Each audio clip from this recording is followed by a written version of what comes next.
Ata që nuk e besojnë jetën tjetër, ata engjëjt e emërtojnë me emra femrash. Ata nuk din asgjë për atë emërtim, ata nuk ndjekin tjetër vetëm paragjykime, e paragjykimi nuk është asgjë ndaj së vërtetës.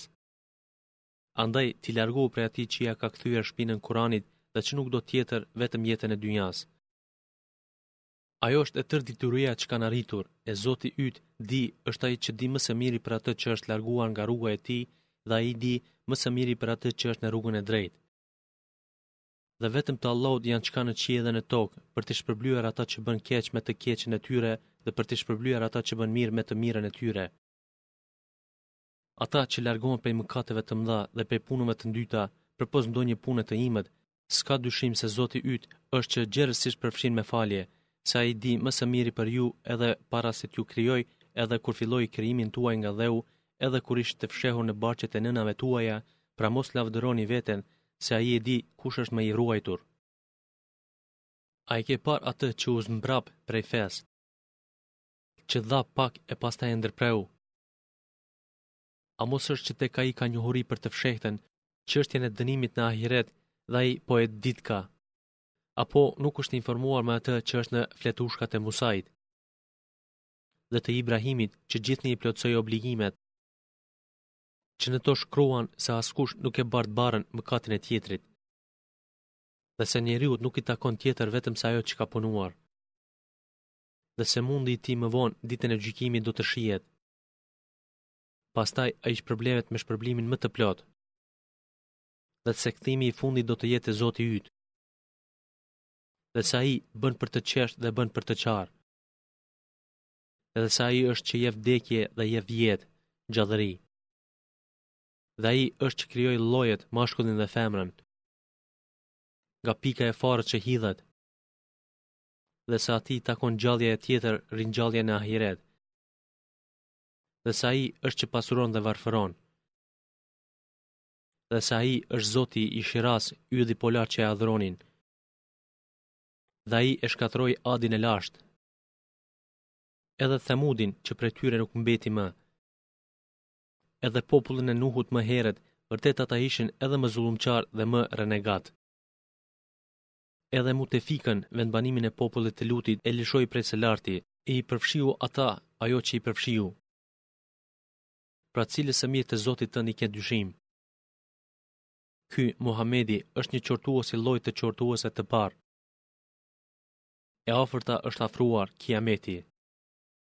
Po, a Allahut nuk ka kush që mund ta tregon atë, ta pengoj? A prej këtij ligjërimi Kurani po çuditeni?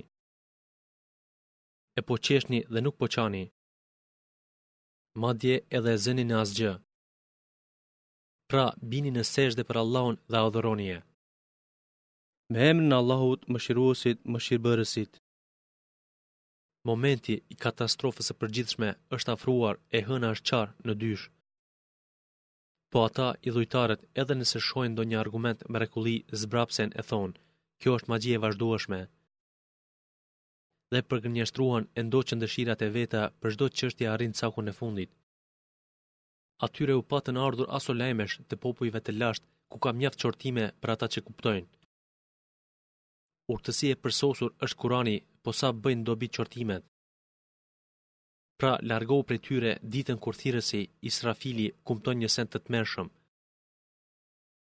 Dalin prej varreve e si karkaleca të shpërndar e me shikim të përulur, duke shpejtuar drejt atij që i theret e jo besimtarët thonë, kjo është ditë e vështirë. Populli i Nuhut që ishte para tyre përgënjeshtroi dhe robin ton Nuhun e quajti rënacak dhe than, i marr dhe ju bë kërcënim. Ai i u drejtua Zotit të vet, unë jam i mundur, prandaj më ndihmo. Atëherë ne me një shi të vrullshëm i hapëm dyert e qiellit. Dhe ne tokën e zbërthyem në burime uji, kurse uji u bashkua siç ishte caktuar. E atë Nuhun e bartëm në anije drasash e shtyllash të gojzuara, që lundronte në mbikëqyrjen ton, i fundosëm si ndëshkim për atë Nuhun që ishte mohuar për buzur. Atë ngjarje ne e lam kujtim, po ka ndokush që merr mësim. E çfarë ishte ndëshkimi im dhe kërcënimi im? Ne Kuranin e bëm të lehtë për mësim, po ka ndokush që merr mësim. Adi përgënjeshtroi e çfarë ishte ndëshkimi im dhe kërcënimi. Atyre ne, një ditë fatkeqe të përjetshme, u lëshuam një erë të fortë. E ngriste njerëzit si të ishin trupa hurmash të shkullura. Dhe çfarë ishte ndëshkimi im dhe vërejtja ime? Ne Kuranin e bëm të lehtë për të kuptuar, a ka ndokush që merr këshill. Themudi përgënjeshtroi të dërguarit. E tham, a të shkojmë pas një të vetmit njeri që doli nga mesi ynë, po ne atëherë do të jemi të humbur në një marrëzi.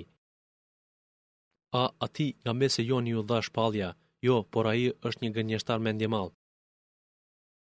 Mirë po ata nesër do të kuptojnë se kush është gënjeshtari mendjemadhi. Ne atyre do t'ua dërgojmë deven si sprovë e tij vetëm vështro dhe bëndurim. Dhe lajmëroj ata se uji është i ndarë për ta veç e veç, se cili do të paraqitet për të pirë ujë në rendin e vet. Po ata e ftuan shokun e vet, e ai mori dhe e theri atë. E çfarë ishte ndëshkimi im dhe kërcënimi im? Ne lëshuam kundër tyre një ushtim, e ata u bën si shtroj vathi, beturin e ushqimit të kafshëve që ushtohet. Ne Kuranin e bëm të lehtë për këshill, po ka ndokush që merr mësim. Populli Lutit i përgënjeshtroi vërejtjet e pejgamberit të vet.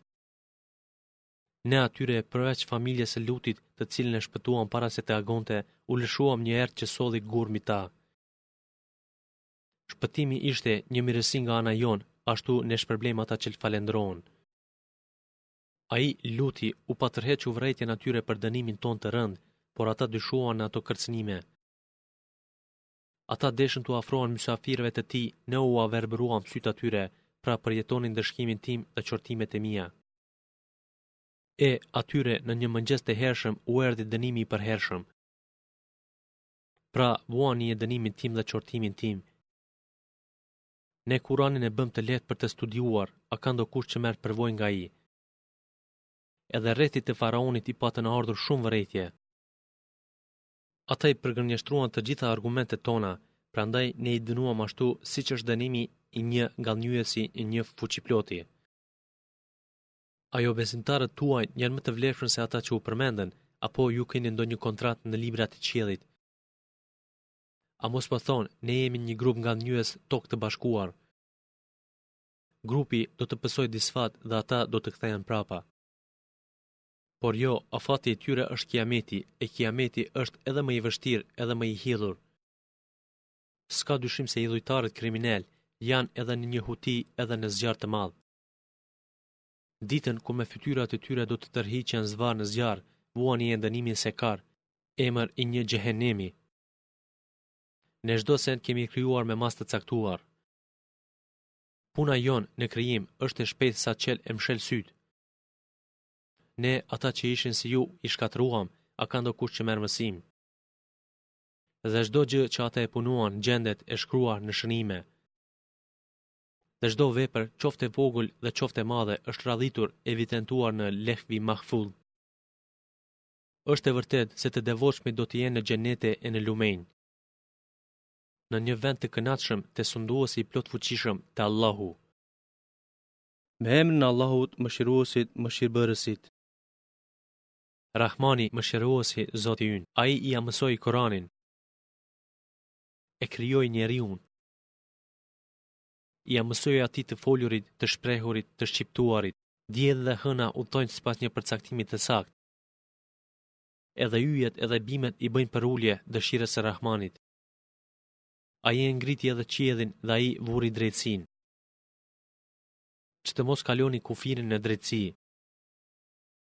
Edhe ju mbani me drejtësi peshojën e mos leni mangu në peshoj. Ai edhe tokën e bëri të shtrirë për krijesat. Në të ka pemë të lloj-llojta, ka dhe hurma me shporta të mbështjella. Edhe driti me kashtën e tij edhe bimët aromatike ose ushqyese.